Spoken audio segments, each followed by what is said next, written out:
के अरे ग्यास देऊ न किन लुगा खाऊ ग्यास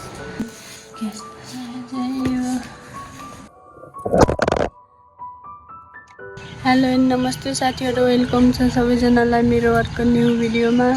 अनि म चाहिँ आज धेरैभन्दा पनि 1 महिनापछि लगभग भ्लग बनाउँदैछु। अनि सबैजना सन्चै हुनुहुन्छ होला, म पनि सन्चै छु, आरामै छु। हात कालो भए आगोमा खाना पकाउँदैछु। म चाहिँ यसरी आगोमा खाना पकाउँदैछु। ग्यास सकिएर बिजोग भयो हाम्रो।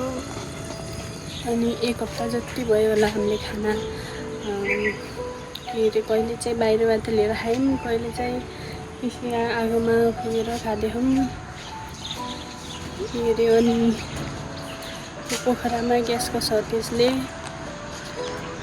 साह्रै गाह्रो बनाएको छ। अनि मेरो करेसाबारीमा खुर्सानीजी हुनुहुन्छ, अर्को पनि खुर्सानीजी हुनुहुन्छ। मलाई खुर्सानी खानु मनपर्छ। म चाहिँ एकदम धेरै खुर्सानी खान्छु के अरे। अनि मलाई भात खायो, खुर्सानी खायो, भात खायो गर्नुपर्छ। त्यो भएर अर्को पनि खुर्सानीको बुट्टा अनि खुर्सानी फलेको छ टन्नै। यो चाहिँ नि मैले घरबाट लिएर आएको यो फुल। यो खासमा अहिले असार साउन भदौ लाग्ने बेला भयो है। यो चाहिँ असार साउनमा फुल्ने फुल हो। सारीको भएर नफुलेको किन अझै फुल्दैन यस्तो भयो। मलाई यो फुलेको हेर्नु मन छ तर फुल्दैनन्। कहिले फुल्छ भन्ने थाहा छैन। मेरो तरकारी पायो, म उचाल्छु यसलाई। तरकारीलाई चाहिँ यतातिर राख्नुपर्छ। अनि अब चाहिँ ढिँडो पकाउनलाई यो चाहिँ हिरबेलका पकाएकै ल्याउनु लाग्यो यस्तो भएको कालो डन्ट माइन्ड। अनि यसरी अब ढिँडो ओह्राल्छु अनि खान्छु। मेरो तरकारी जिनी पाइसक्नु भए आँखा नलाउनु होला। माथि छतमा आगो पुगेर पकाउँदैछु कि। अनि यहाँ यस्तै छ भद्रगोल के अरे। ग्यास देऊ न किन लुगा खाऊ ग्यास। यस्तो पाप नगर यार। यो पसलहरू हो कि को हो यो ग्यास नदिनु मलाई। देऊ ग्यास एउटा त देऊ कमसेकम। पाप नगर साथीभाइ हो। कहिले तिनवटा लगे हारे भन्छ, कहिले त्यहाँ बाँधे हारे भन्छ, कहिले त्यहाँ बाँधे हारे जाऊ त भन्छ। कति ठाउँमा दुल्ने हो। यहाँ गर्मीले कालो भइसक्यो मान्छे। दुलेर ग्यास पाइए होइन, कहिले पाइने ग्यास हो। यस्तै छ। यता चाहिँ देख्न सक्नुहुन्छ पोखरा बजारको भ्यू। घाटपानी, धारापानी, यो लप्ली हिल। अनि त्यहाँ माथि बादलले लागेको काउ डाँडा। अनि त्यहाँ माथि मेरलाङ। अनि यहाँ म अनि अनि अनि म चाहिँ ढिँडो ओह्राल्छु गाइस।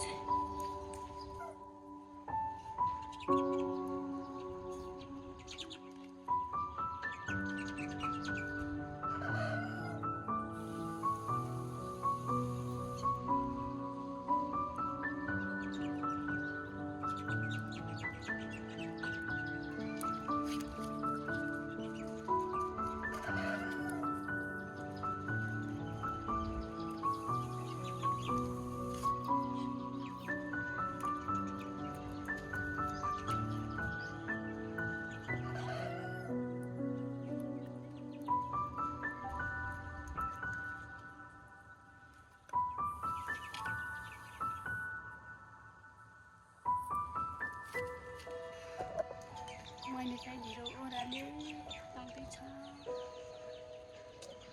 अनि मलाई चाहिँ के अरे यो आगोमा पुगेर खाना बनाउँदा ढिँडो लाग्दा चाहिँ के अरे म गाउँमा छु जस्तो फिल भइरहेछ।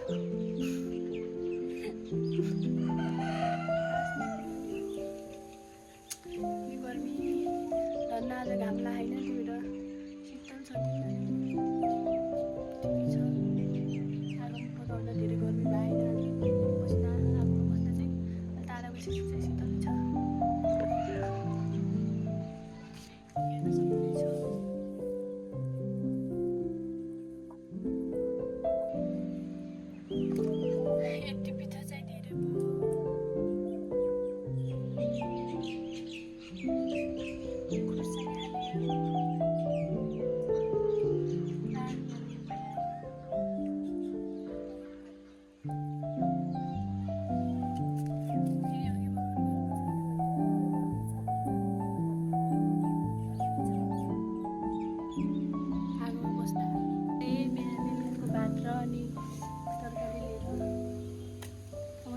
बताउँछु।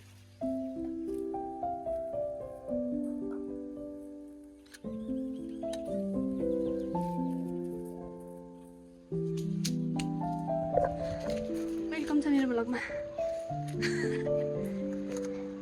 ठिकै छ आज यस्तै भइस् त नि। हात हालिदिनु सक्छ हाम। छ कुर्ता तल कसले ल्या अरू लुगा नि त होइन सुत्ती भए बेलामा कहिले जस्तो म त हेरिदिन अरे बहुत गर्मी हे। अनि मेरो क्यामेराम्यान हुनुहुन्छ उहाँ होइन उहाँ बाछना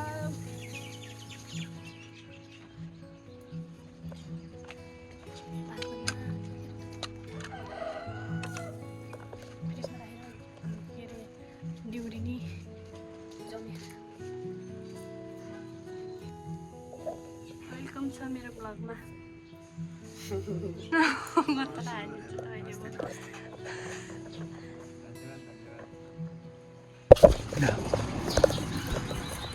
उहाँ चाहिँ हाम्रो कुक चाहिँ साइली सिस्टरले गर्नुभएको उहाँ चाहिँ एउटा कुरा खाना हाल्नुमा पर्यो।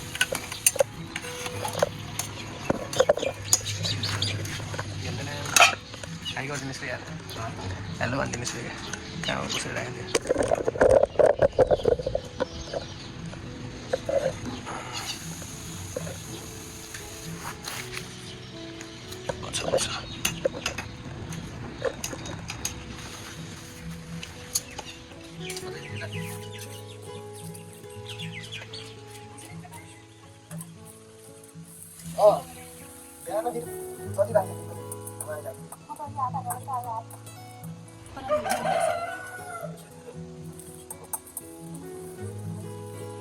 सायद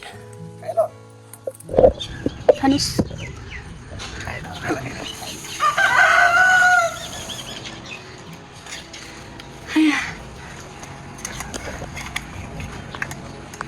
हेलो साथीभाइहरू। अब चाहिँ म देख्न सक्नुहुन्छ धस्काउने मस्काउनेमा भर्ती हुँदैछु। भात खाइसकेँ पेट तलको हो। अब चाहिँ कालो भाँडा मस्काउने क्यार्नु छो त नि खाएपछि बस्नु पाउँछ। अब म चाहिँ धस्काउने मस्काउने गर्छु।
मैले चाहिँ भात हाल्ने भागिसकेँ।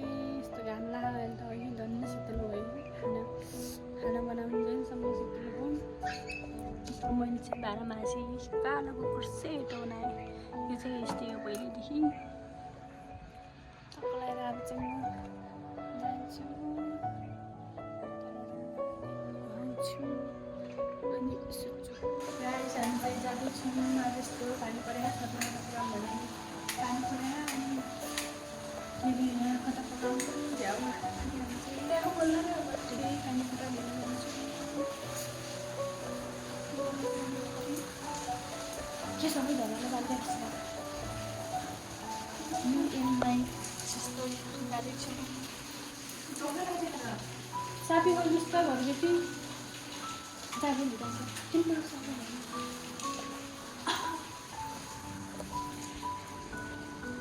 बोलाउनु पछि त सुत्ने सन्तान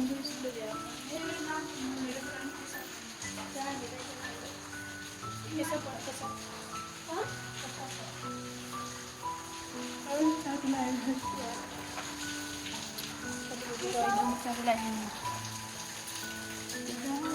जा भयो कि सुतिसक्यो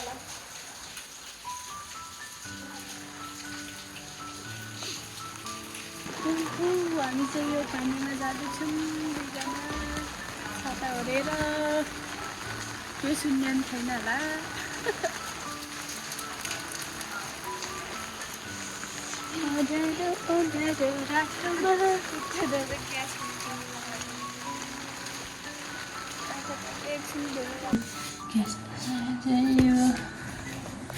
रोटी समोसा बिहानको तरकारी छैन रहेछ अनि यो रोटीको चटनी मात्र लिएर आयौँ अब चाहिँ खान्छु हेलो साथीहरू हामी चाहिँ खाना खाना नि के भन्ने रोटी तरकारी चटनी यसो खायौँ अनि अब सुत्ने